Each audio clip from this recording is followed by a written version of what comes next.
This is exactly what people are experiencing this morning.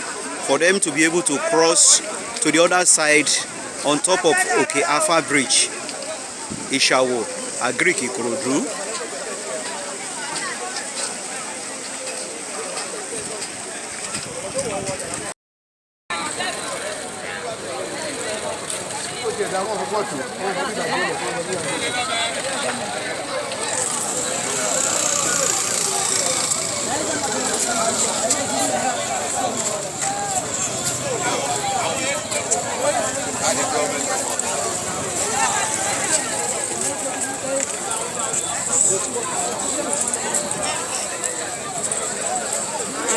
The community village now. All the villages in the community. The channel is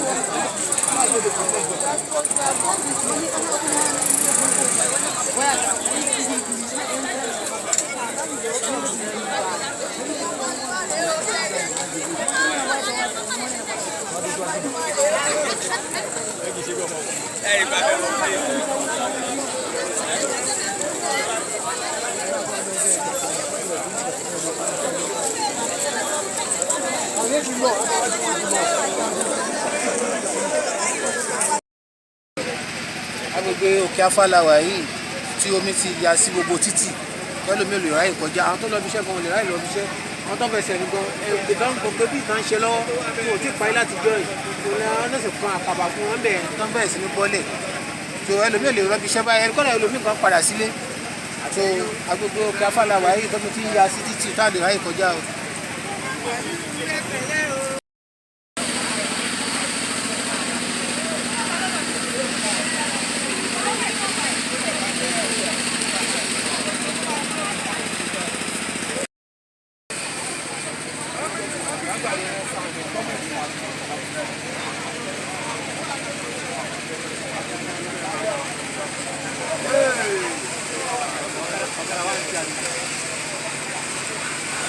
Now, not for